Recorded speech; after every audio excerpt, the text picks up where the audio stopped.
You now can't sit here! Please don't take my seat, or this plane will land now. Shut up! Shut up! Or I'll throw you out of the plane! Caitlin Hartman pressed her forehead against the cool glass of her bedroom window, gazing out at the early morning skyline. The city was just beginning to stir, delivery trucks humming down the streets, streetlights flickering off, and the golden haze of dawn spilling between tall buildings. She loved this quiet moment before the noise of the world fully took over. It was one of the few times she felt she could breathe without the weight of expectations pressing down on her small shoulders. Caitlin was only 11, but life around her had always been anything but ordinary. She was the daughter of Alexander Hartman, a highly successful real estate developer, and Naomi Hartman, a philanthropist who dedicated her time to schools and community programs. Their family lived in a penthouse high above the city, with floor-to-ceiling windows and more rooms than Caitlin could count when she was younger. Her classmates whispered words like billionaire when they talked about her family. Sometimes she liked it, but other times, it felt like a barrier between her and the rest of the world. She turned away from the window and adjusted the strap of her small backpack. Inside was her sketchbook, some colored pencils, and her favorite novel, things she never traveled without. Today wasn't just any trip. They were flying to Los Angeles for her father's keynote speech at a global business summit. To Caitlin, it sounded boring, but to her father, it was a career-defining moment. For her, the exciting part was the adventure of flying, sitting in first class, and watching the clouds float like mountains outside her window. Her mother entered the room with her usual gentle knock. "Ready, sweetheart?" Naomi asked, her voice warm and calm. She was dressed elegantly but simply, her hair tied back in a sleek bun. Caitlin nodded, but there was a flicker of uncertainty in her eyes. "Do you think people will look at us funny again?" she asked. Naomi paused. She understood what her daughter meant. Being a wealthy black family often drew stares, sometimes admiration, but often confusion, even resentment. It was as if people couldn't fit them into the picture society had already painted in its head. People might stare, Naomi admitted softly, kneeling so she was eye level with Caitlin. "But you know what? That's their problem, not ours. You walk proudly, Caitlin. You know who you are." Caitlin managed a small smile. Her mother's words always had a way of sinking into her heart like sunlight warming cold skin.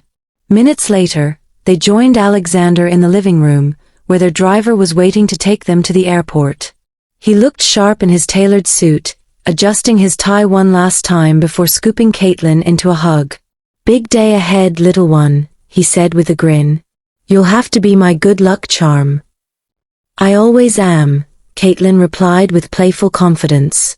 The ride to the airport was smooth. Caitlin watched through the tinted window as the city passed by, people rushing to work, kids in uniforms waiting at bus stops, and street vendors setting up for the day. For a moment, she wondered what it would feel like to be normal. To walk down the street without bodyguards or drivers, without the stares or assumptions that came with her last name. She sighed and rested her chin in her hand. At the airport, the Hartmans moved swiftly through check-in. Their tickets read first class, printed in bold letters that always made Caitlin feel both proud and slightly uneasy. She caught glimpses of people whispering or glancing their way. Some smiles were kind, others tight and judgmental. She tried to focus on her mother's calm presence and her father's cheerful mood. As they reached the gate, Caitlin clutched her boarding pass, excitement beginning to bubble up. Flying was her secret love, something magical about being suspended above the world, closer to the sun, with nothing but sky in every direction. She imagined herself as a bird, free and unbothered by the rules and weight of the earth below. "Remember," her father said, patting her shoulder, "row 1, seats A, B, and C. That's us. You've got the window seat, Caitlin." Her heart leapt. The window seat was her favorite. She pictured herself sketching clouds, mountains, maybe even a glimpse of the ocean if they were lucky. She had no idea that something as simple as a seat number would soon turn into the most challenging moment of her young life. For now though, She was just an 11-year-old girl, standing with her family, excited for the journey ahead. The sky outside looked clear, the day full of promise. Caitlin adjusted the strap of her backpack, straightened her shoulders, and stepped confidently toward the boarding gate, ready for adventure, though unaware of the storm waiting just ahead. The boarding process began in neat, organized lines. Caitlin clutched her boarding pass tightly, her small fingers tracing over the bold letters, 1A. Her window seat. She felt a ripple of excitement as she walked behind her parents down the jet bridge, her backpack bouncing lightly against her shoulders. The smell of airplane air greeted her, clean but tinged with fuel and recycled air. The first-class cabin looked like something out of a glossy magazine, wide leather seats, glowing lights, smiling flight attendants offering champagne to the adults. Caitlin's eyes widened as she spotted her seat near the front. "There it is," she whispered to her mom. But as she stepped closer, her excitement stumbled. A woman was already sitting in seat 1A. She was middle-aged, her blonde hair pulled into a bun, her coat neatly folded across her lap. She looked comfortable, already reaching for a glass of water handed to her by a flight attendant. Caitlin froze, blinking at the seat that should have been hers. Naomi, her mother, smiled politely and leaned forward. "Excuse me," she said gently. "This is actually my daughter's seat. Would you mind checking your ticket?" The woman turned, her smile thin and sharp, her eyes narrowing when they landed on Caitlin. "Oh, I think there's been a mistake," the woman said in a clipped tone. "This is my seat." She held her ground without even glancing at her boarding pass. Caitlin's heart pounded in her chest. She glanced down at her ticket again, 1A, clear as day. She looked back up at her father, who was frowning now. Alexander stepped forward, his voice firm but controlled. "Ma'am, my daughter's boarding pass clearly says 1A. If you could just check yours, I'm sure this will be sorted quickly." The woman let out a short, almost mocking laugh. "Listen," she said, lowering her voice as if she was explaining something simple to a child. "I've traveled for years. I know where I'm supposed to sit. Maybe she nodded toward Caitlin, was given the wrong ticket. Mistakes happen." The sting of her words cut deep. Caitlin wasn't sure what hurt more, the fact that the woman was refusing to move, or the way she looked at her, like she didn't belong there. Like a black girl sitting in the first row of first class was impossible to believe. Naomi's eyes hardened, though her voice remained calm. "There's no mistake," she said firmly. "My daughter belongs here. Please, check your ticket." Other passengers were beginning to notice. Caitlin felt the weight of their eyes pressing down on her, some curious, some annoyed, some whispering behind their hands. Heat rose to her cheeks. She wanted to disappear, to shrink into her backpack, to melt into the floor. But then she remembered her mother's words that morning, "Walk proudly, Caitlin. You know who you are." A flight attendant approached, sensing the tension. "Is everything all right here?" she asked, her tone polite but strained. "Yes," the woman said quickly, her voice growing sharper. "There's been a mix-up. This seat is mine." "No," Alexander corrected, holding out Caitlin's boarding pass. "The ticket clearly says 1A. My daughter's seat." The attendant glanced at the pass, then at the woman. "Ma'am, may I see your ticket, please?" For a moment, the woman hesitated. Her lips tightened, and she shifted uncomfortably. Still, she handed over her pass. The attendant scanned it and frowned slightly. "Your seat is 3C, not 1A," she said. Caitlin felt a spark of relief, but it didn't last long. The woman's face hardened. "That can't be right. Why would I be assigned 3C? This is clearly a mix-up." She folded her arms stubbornly. "Besides, it's just a seat. Does it really matter where she sits?" She nodded at Caitlin again, dismissively. The words landed like a slap. Caitlin clenched her fists at her sides, her throat tightening. It mattered. It mattered because it was hers. because she belonged there just as much as anyone else. Alexander's jaw tightened, but he kept his composure. It matters, he said firmly. My daughter has the right to sit in the seat she was assigned, just like anyone else. The cabin grew quieter. Passengers leaned closer, sensing the conflict. Caitlin could feel the air buzzing with tension, with judgment. She wanted to hide, but at the same time, something inside her began to rise, a small trembling flame of defiance. She took a step forward, her voice quiet but steady. This is my seat, she said, holding her boarding pass out in her small hand. 1A. Please move. The woman blinked, startled, as if she hadn't expected Caitlin to speak up. For a moment, her lips parted like she might argue again, but then she caught the stares of the other passengers, the firmness in Alexander's stance, the quiet strength in Naomi's eyes, and the trembling but brave determination in Caitlin's. Still, she didn't move. She only shifted in the seat, crossing her arms more tightly. Unbelievable, she muttered under her breath. The flight attendant's voice sharpened. Ma'am, I must ask you to move to your assigned seat, or we cannot proceed with boarding. Caitlin's chest tightened as the standoff continued. She had never felt so exposed, so vulnerable, and yet so certain of herself at the same time. It wasn't just about a chair on an airplane anymore. It was about belonging, about respect, about being seen for who she was. And in that moment, Caitlin realized something. Sometimes the hardest battles come in the smallest packages. Sometimes the fight for dignity can start with nothing more than a seat.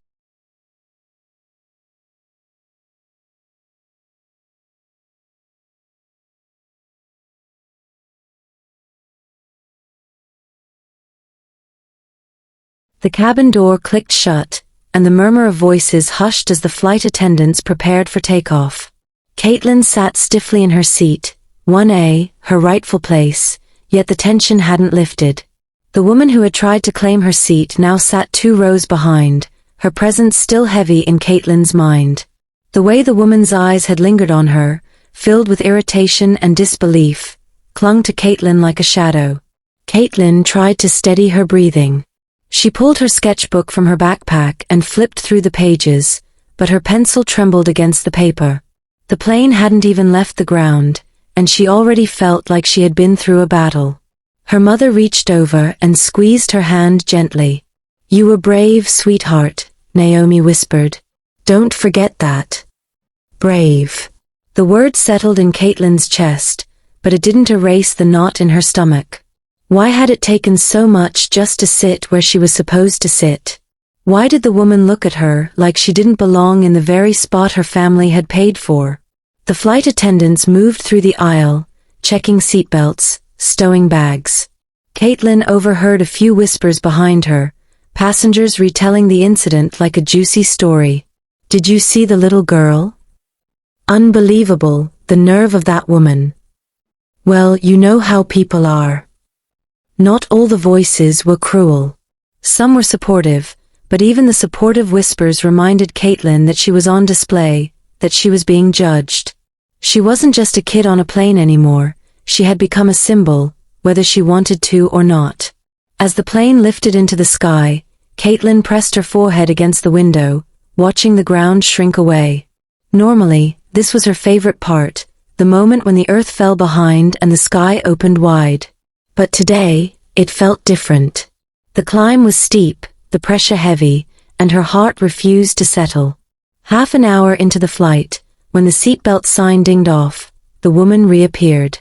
She stood in the aisle near Caitlin's row, her arms folded, her eyes sharp with defiance. I still don't understand why I had to move, she said loudly enough for several rows to hear. It's ridiculous. That seat should have been mine. The words were meant to sting, and they did. Caitlin felt her face grow hot. Alexander straightened in his seat, his voice calm but firm. Ma'am, the matter is settled. Please return to your seat and stop disturbing my daughter. The woman scoffed. Disturbing? I'm just pointing out how unfair this is. You people, she stopped herself, but the damage was already done. The air tightened. "You people." Caitlin flinched, the phrase cutting deep. She had heard it before, in schoolyards, in grocery stores, whispered under breaths that were supposed to stay unheard. But here, in the first-class cabin, with dozens of eyes watching, it felt louder than ever. Naomi's voice turned icy, controlled but burning with anger. "Excuse me? What exactly do you mean by you people?" The woman faltered, her cheeks flushing, but pride kept her rooted in place. "I just mean people who take things too seriously, blowing everything out of proportion." The murmurs around them grew louder. Some passengers shook their heads, others looked away uncomfortably, as if silence would shield them from the truth unfolding. A flight attendant hurried over, her professional smile cracking under the strain. "Ma'am, please return to your seat immediately," she said firmly. "If you refuse, I'll have to escalate this matter to the captain." The woman rolled her eyes but eventually turned and stomped back to her seat, muttering under her breath. Caitlin's hands trembled in her lap. She wanted to be invisible, but she also felt something stir inside her again, a mixture of hurt and determination. She glanced at her father, who leaned closer. "Don't let her words take your power," Alexander said quietly. "That's what people like her want. To make you feel small. But you're not small, Caitlin. You're strong." Caitlin nodded, though her throat was tight. She thought about all the times her parents had talked about history, about struggles and victories, about standing tall even when the world wanted you to shrink. She had always admired those stories, but she never thought she would have to live one of them herself. Not like this, not on an airplane seat. The rest of the flight felt like a long test. Caitlin tried to distract herself with her sketchbook, but the words "you people" echoed in her head again and again. She drew clouds, but they looked heavy. She sketched birds, but their wings drooped. Still, every time she glanced at her parents, she found comfort. Her mother's steady presence, her father's protective calm together, they reminded her she wasn't alone in this. As the plane began its descent, Caitlin realized something important. The woman's words had hurt, yes. They had embarrassed her, humiliated her, and made her doubt whether she belonged. But they had also revealed something else, that belonging wasn't given by someone else's permission. It was claimed. She belonged in that seat because it was hers. She belonged in first class because her family had earned it. And more than that, she belonged anywhere, because her worth wasn't measured by other people's prejudices. When the wheels touched the ground, Caitlin sat up a little straighter. The storm wasn't over. She could sense it in the way the woman glared as passengers gathered their bags, but she knew something had changed inside her. She wasn't just a little girl anymore. She was a little girl who had been tested, and who had chosen to stand firm. The plane had landed smoothly, but Caitlin's heart was anything but calm. The incident in the air had left an invisible weight pressing against her chest. Even now, as passengers gathered their belongings, the woman too rose behind, muttered complaints under her breath, loud enough to be heard but quiet enough to avoid direct confrontation. Caitlin hugged her backpack tightly to her chest, wishing the flight would simply be over. Yet deep down, she knew this wasn't something she could just brush off. The unfairness still burned, sharper than before. It wasn't only about the stolen seat, it was about being seen as less, about being told without words that she didn't belong. Her parents rose, their presence steady. Naomi gave Caitlin a soft look, as if she could see the storm behind her daughter's eyes. "Remember what I told you this morning," she whispered. "Walk proudly." Caitlin swallowed hard. Her mother's words had been easy to believe in the quiet of their penthouse. But here, under the fluorescent lights of the airplane cabin, surrounded by strangers, it felt much harder. The passengers filed out slowly. Caitlin walked between her parents, head held lower than she wanted. She could hear whispers still, some supportive, others judgmental. "That poor little girl. Such a scene over a seat. They're just making a fuss." The words swirled together until Caitlin felt dizzy. As they entered the bustling terminal, The tension followed them like a shadow. A few other travelers shot glances at the family, curious and unkind. Caitlin wanted to run, to hide in some quiet corner where the world couldn't see her. But then, something unexpected happened. A woman approached them near the baggage claim. She was older, with gray curls framing her kind face. She leaned toward Caitlin and smiled softly. "You did well, dear," the woman said, her voice warm. "Don't let anyone ever tell you where you do or don't belong. You remember that, okay?" For a moment, Caitlin couldn't find her voice. But the woman's kindness planted something inside her, a spark of courage. She nodded slowly, whispering, "Thank you." Her father placed a reassuring hand on her shoulder. "See? People notice. The truth shines through, no matter how much someone tries to bury it." Still, the sting lingered. And Caitlin realized that maybe she had a choice, to keep shrinking under the weight of what had happened, or to rise above it. Later that evening, in the quiet of their hotel suite, Caitlin sat at the desk with her sketchbook open. But instead of drawing clouds or birds, she wrote words. She wasn't usually one for writing, pictures came easier, but tonight, words spilled from her pencil. "This is my seat. I belong here." She stared at the sentence for a long time, tracing each letter with her eyes. Then she wrote it again, bigger this time. And again. Until the page was filled. Each repetition felt like a small shield, a way of reclaiming what had been taken from her. Naomi came in, carrying tea, and stopped when she saw the page. "That's powerful," she said softly. Caitlin shrugged, embarrassed. It wouldn't leave my head. I had to write it down." Her mother knelt beside her. "That's called finding your voice. Sometimes it starts as a whisper, sometimes it starts on paper. But once you find it, you'll never lose it." The next morning, Caitlin woke with a new kind of determination. She dressed carefully, choosing her favorite yellow sweater, the one that made her feel bright, like the sun. As they walked through the lobby, she noticed the way people glanced at her family, but this time, she lifted her chin a little higher. At breakfast, she surprised her parents by speaking first. "I don't want what happened yesterday to just disappear. It wasn't right. And if I just stay quiet, it's like saying it's okay." Her father looked at her with pride. "You're right. It wasn't okay. And you don't have to stay quiet. What do you want to do, Caitlin?" She thought for a moment. "I don't know yet. But I want people to understand how it felt. I want them to know kids like me, black kids, belong anywhere. Even in the first row of first class." Her parents exchanged a glance, the kind of glance that held both worry and admiration. Naomi reached across the table and took Caitlin's hand. "Then maybe the world is ready to hear your story. And we'll be right here beside you." For the first time since the flight, Caitlin smiled, not the small polite smile she used to hide, but a real one. A brave one. That day, she filled more pages in her sketchbook. Not with clouds or birds, but with scenes from the airplane, her tiny hand holding out the boarding pass, the woman's crossed arms, her own reflection in the oval window. And beneath each drawing, she wrote the words again, "This is my seat.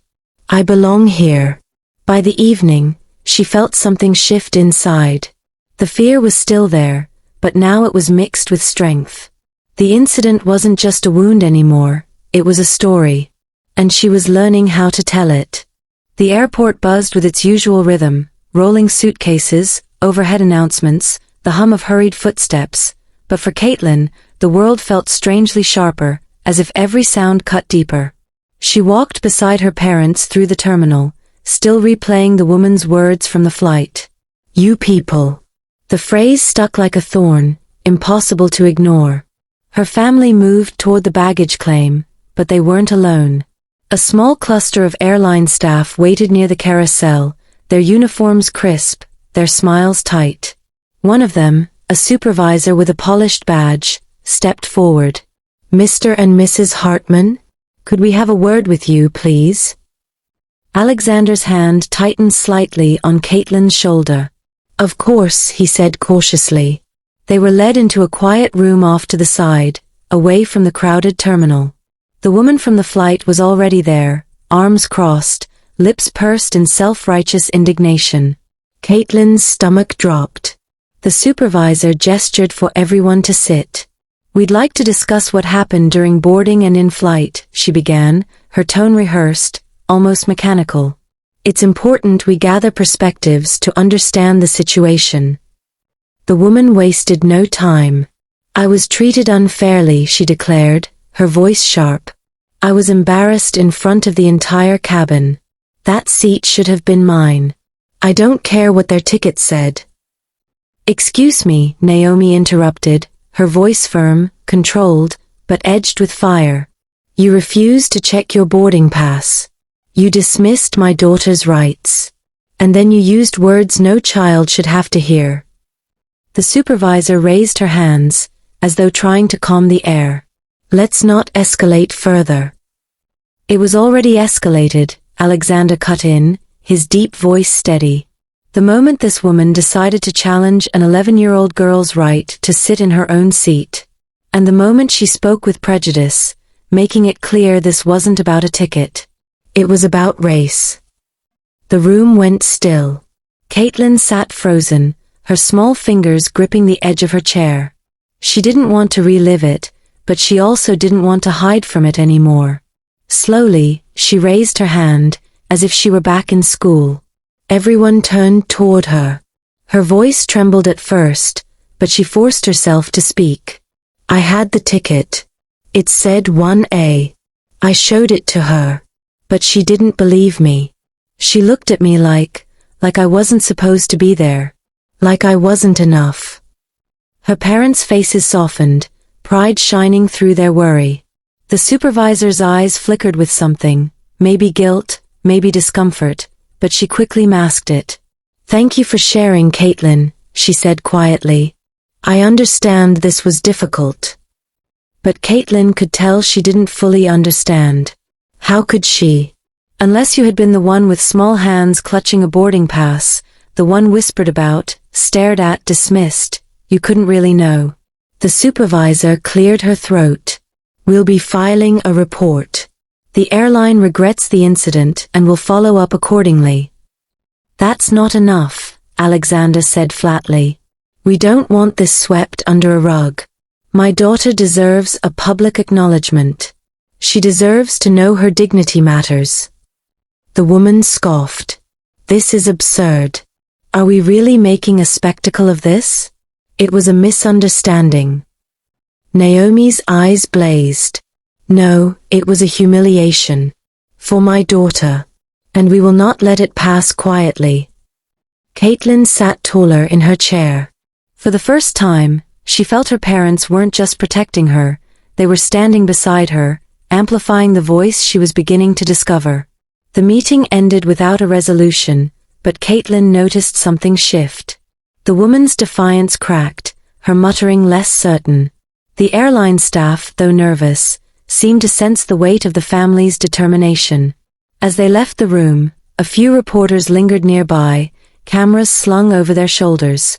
Word had already spread, someone had posted snippets from the flight on social media, and the story was gaining traction. Is it true your daughter was denied her seat? One journalist called out. Alexander hesitated, glancing at Naomi. But before either of them could answer, Caitlin surprised herself. She stepped forward, her yellow sweater glowing under the harsh airport lights. Yes, she said clearly. Her voice wavered but held steady. It was my seat. And I belong there. Just like anyone else. The journalists leaned closer, scribbling notes, recording her words. A hush fell over the nearby crowd. Caitlin felt her cheeks flush, but she didn't back down. She had spoken her truth, and for once, the world was listening. Later, in the car on the way to their hotel, the city lights blurred past the windows. Caitlin sat quietly, exhausted but strangely lighter. Her mother reached over and smoothed her hair. I'm so proud of you, Naomi whispered. Her father's voice rumbled gently. Today was hard. But you stood tall, Caitlin. That's something no one can take away from you. Caitlin gazed out at the glowing skyline. She was still just an 11-year-old girl, still tired, still shaken. But deep inside, she knew she had crossed a line she couldn't uncross. She had chosen not to shrink. And maybe, just maybe, that choice could change more than just her own story. The hotel lobby was unusually quiet for Caitlin. Normally, she would marvel at the shiny marble floors, the chandelier that sparkled like stars, and the bustle of travelers coming and going. But tonight, none of it mattered. She clutched her sketchbook against her chest as the family moved through the lobby, every step weighed down by the memory of the day. When they reached their suite, Caitlin collapsed onto the couch, staring at the city lights outside the window. She thought she would feel relieved after leaving the airport, but instead, the heaviness only seemed to grow. Her father paced near the desk, phone pressed to his ear. Yes, I've seen the posts, Alexander said sharply. We're not hiding from this. No, I don't want a private apology. My daughter deserves better. Caitlin's ears perked up. Posts? She turned toward her mother. What does he mean? Posts about what? Naomi sat beside her, smoothing a hand across Caitlin's hair. Someone filmed what happened on the plane, she explained gently. It's already online. People are talking about it. Caitlin's stomach flipped. Talking about me? Yes, baby. About you. About what that woman said and how you stood your ground. Her heart raced. The thought of strangers, hundreds, maybe thousands, watching her worst moment made her cheeks burn. She imagined people laughing, pointing, saying she was spoiled, or that she didn't deserve the seat. I don't want people to see, she whispered. Naomi pulled her close. I know. It feels scary. But listen, sometimes the truth has to be seen, even if it's uncomfortable. That's how people start to change.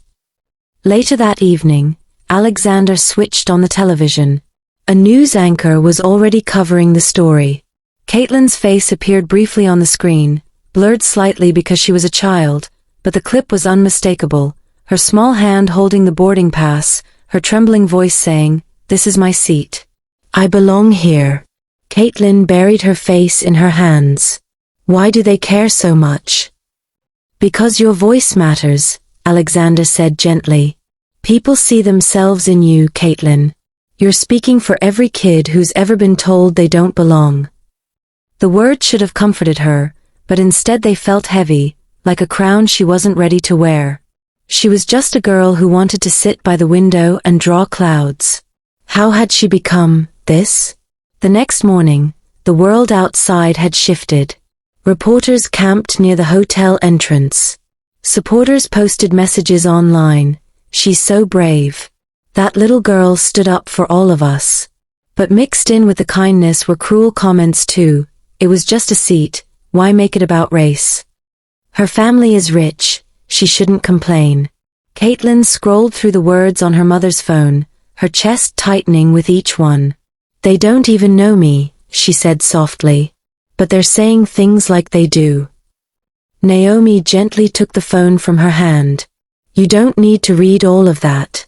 People will always have opinions. What matters is what you know about yourself. But Caitlin wasn't sure what she knew anymore. Was she really brave? Or was she just a scared little girl caught on camera? That afternoon, they met with a lawyer the family trusted. He spoke calmly about next steps, about official complaints and public statements. Caitlin sat quietly at the table, swinging her legs under the chair. The adults talked about justice, about reputation, about setting an example. But all she could think was how she missed the simplicity of being invisible. When the meeting ended, Caitlin wandered to the hotel balcony. The city stretched endlessly below, cars buzzing like tiny toys. She opened her sketchbook and began to draw, not clouds this time but people. Rows of faces, some kind, some cruel, some blank. In the middle, she drew herself, small, but standing. Her mother joined her after a while, leaning on the balcony rail. "That's beautiful," Naomi murmured, looking at the drawing. Caitlin shrugged. "I don't feel beautiful. I feel tired and scared. What if I can't be what they want me to be?" Naomi turned her gently by the shoulders. "Listen to me. You don't have to be what anyone else wants you to be. You only have to be you. And yesterday you were yourself, brave, honest, strong. That's enough." Tears prickled Caitlin's eyes. She didn't want to cry, but the pressure inside finally spilled over. "I didn't want to be strong. I just wanted my seat." Her mother hugged her tightly. "And that's the truth of it. Sometimes the smallest things reveal the biggest truths. That's why people are listening, not because you asked to be a hero, but because you showed what it feels like to be denied something that was yours. People understand that." Caitlin sniffled and leaned into her mother's embrace. The city lights twinkled below, reminding her of the stars she had watched from her bedroom window at home. Maybe the world wasn't so different after all, just bigger, noisier, harder. That night, as she drifted to sleep, Caitlin whispered the words she had written over and over in her sketchbook. "This is my seat. I belong here." She didn't know what tomorrow would bring: more reporters, more voices, more weight on her small shoulders. But she knew one thing for certain: no matter how loud the world became, she would keep reminding herself of that truth. Because belonging wasn't something someone else could give her. It was something she claimed for herself. The morning sun poured through the hotel windows, golden and soft, but Caitlin hardly noticed. She sat at the breakfast table, poking at her pancakes with a fork. Normally, pancakes were her favorite, but today they tasted like cardboard. Her parents exchanged quiet glances. They had been careful not to overwhelm her, but the world outside was growing louder. News channels replayed the video from the flight. Strangers on the internet argued over her experience. And just outside the hotel lobby, reporters waited like wolves, ready with flashing cameras and pointed questions. "Sweetheart," her father said gently, folding his newspaper. "We need to decide how we'll respond." Caitlin looked up, her eyes tired. "Respond? I already said it was my seat. What else do I have to say?" Alexander leaned forward, his voice steady but soft. "Sometimes the truth isn't enough on its own. People try to twist it, bury it, or make it smaller than it is. That's why we need to make sure your voice stays strong." Naomi reached across the table and touched Caitlin's hand. "We've spoken with a lawyer. The airline must be held accountable, not just for you, but for everyone who's ever been treated unfairly." The word lawyer made Caitlin's stomach flip. It sounded big, serious, almost frightening. "Do I have to talk to them? Like in court?" she asked nervously. Her mother shook her head. "Not right now. What matters is that you understand why we're doing this. We're not fighting for money. We're fighting for respect. For dignity. For your right to be seen." Caitlin nodded slowly, though the knot in her stomach didn't disappear. She understood more than she wanted to. She had felt the sting of being dismissed, of being told silently that she didn't belong. And if she could help stop that from happening to someone else, maybe it was worth the fear. Later that day, the Hartmans met in a quiet conference room with their lawyer, Mr. Rivers. He was calm, with kind eyes and a patient tone. He explained things in simple terms so Caitlin could follow along. "What happened to you, Caitlin, is called discrimination," he said gently. "It's when someone treats you unfairly because of who you are, because of your race, or your age, or something you can't change. And when discrimination happens, we can challenge it. We can ask for justice." Caitlin bit her lip. "But what if people say I'm just making a big deal out of nothing? Some of them already do." Mr. Rivers leaned forward. "Then you tell them the truth. You weren't asking for anything extra. You just wanted your seat, the one you were given, the one you had the right to. That's not a big deal. That's fairness." The words sank into her heart. Fairness. Yes. That was all she had wanted. As the meeting ended, Caitlin drew in her sketchbook while the adults finalized plans. She sketched a small chair, plain and simple, with the words above it, "Fairness belongs to everyone." That night, the family gathered in their suite, away from the noise of cameras outside. Naomi suggested something new. "What if we share your drawings, Caitlin? The world has seen the video, but they haven't seen your heart. Your art could help them understand." Caitlin hesitated. Sharing her sketches felt like opening a window into her soul. But then she thought of the kind older woman at the airport who had told her, "Don't let anyone tell you where you belong." Maybe, just maybe, her drawings could carry that message further. "Okay," she whispered. "But only if you help me pick the right ones." Her parents smiled, relief washing over their faces. Together, they flipped through her sketchbook, the clouds heavy with doubt, the birds with drooping wings, and finally, the picture of herself standing small but firm in the middle of the page. They chose that one. The next day, the family held a press conference. Caitlin was nervous as they entered the crowded room, lights flashing, microphones pointed toward them. She clutched her sketchbook tightly, her yellow sweater bright under the harsh lights. Alexander spoke first, firm and confident, explaining what had happened and why they were taking action. Naomi followed, her voice calm but unwavering, reminding the crowd that dignity was not negotiable. Then, all eyes turned to Caitlin. Her throat went dry, but she remembered her words on the page. Slowly, she held up her drawing of the chair with the words above it, "Fairness belongs to everyone." "This is what I drew," she said softly, her voice trembling at first, then growing stronger. "Because it wasn't just about me. It was about being treated fairly. And I think everyone, kids, grown-ups, anyone, should have that." The room went silent for a beat. Then, a wave of murmurs and nods spread through the crowd. Reporters scribbled, cameras clicked, and for the first time, Caitlin didn't feel small under the weight of their eyes. She felt seen. That evening, messages of support flooded in. Children from different cities sent drawings of their own chairs, clouds, and words of encouragement. One message read, "I'm 10, and I know how it feels when people say I don't belong.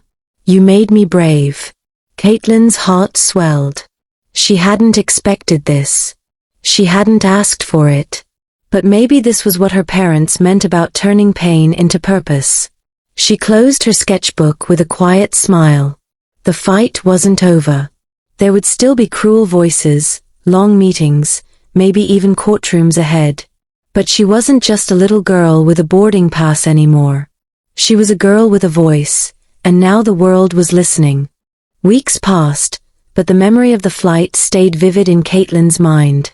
The headlines slowed, the cameras outside the hotel moved on to other stories, yet the ripples of that day continued to spread. At school, teachers spoke gently to her, classmates looked at her with a mix of admiration and curiosity, and even strangers sometimes stopped her family on the street just to say, "Thank you." At first, Caitlin didn't know how to handle it. She was only 11. She still liked doodling clouds, reading mystery novels, and sneaking extra syrup on her pancakes. She wasn't used to being called brave by people she'd never met. But slowly, she began to understand. People weren't expecting her to have all the answers. They were simply grateful that she had spoken her truth when it mattered. One Saturday afternoon, Caitlin and her parents visited a community center where her mother volunteered. Dozens of kids filled the room, sitting cross-legged on the floor, crayons scattered across tables, their laughter echoing through the bright space. Naomi had told Caitlin that some of these children had seen the news, that they wanted to meet the girl with the seat. At first, Caitlin felt nervous. What if she disappointed them? But as soon as she stepped inside, the children's faces lit up. "There she is," one little boy exclaimed. "The girl who said, 'I belong here.'" Caitlin blushed, clutching her sketchbook against her chest. "It's nice to meet you," she said softly. A girl about her age stepped forward, holding a crumpled drawing. It showed a stick figure standing in front of a desk, with the words, "This is my desk. I belong here. They always make fun of me for how I talk," the girl explained shyly. "But when I saw you on TV, I thought, maybe I don't have to hide." Caitlin's eyes stung with tears. She knelt down and hugged the girl gently. "You don't," she whispered. "You belong." The afternoon stretched on with laughter, drawings, and shared stories.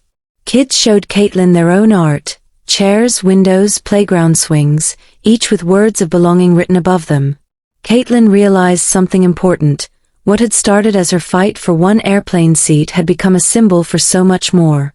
That evening, back home, she sat by her bedroom window again. The city skyline glittered below, just as it had the morning of the flight. She opened her sketchbook to a blank page, her pencil hovering. For the first time in weeks, she drew clouds, light, fluffy, unburdened. And this time, the bird she sketched soared with strong wings, free and fearless. Her father stepped into the room quietly. "Drawing again?" he asked, smiling. Caitlin nodded. "It feels different now. Like, I'm not just drawing for me anymore." Alexander sat beside her, his voice warm and steady. "That's because you've grown, Caitlin. You've learned that your voice has power. And with power comes responsibility, but also the chance to make a difference." Caitlin thought for a moment. "Does that mean I always have to be brave now? Even when I don't feel like it?" Her father chuckled softly. "No one is brave all the time. Being brave doesn't mean you're never scared. It means you choose to do what's right, even when you are scared. And you've already done that." His words settled in her heart like stones building a foundation.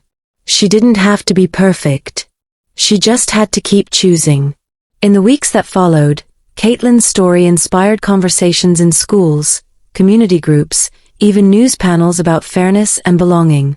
The airline eventually issued a public apology and promised new training for its staff.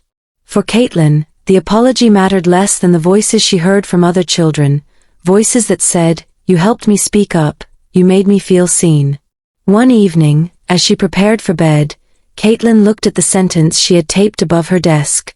The one she had written over and over in her sketchbook until it felt like armor. "This is my seat. I belong here." She smiled softly. Those words had carried her through fear and shame, through whispers and cameras, through doubt and discovery. They had begun as a claim for one chair on one airplane, but they had grown into something far larger, a truth she would carry with her wherever she went. Caitlin turned off her lamp and climbed under the covers, her sketchbook resting on the nightstand. She wasn't sure what challenges tomorrow would bring.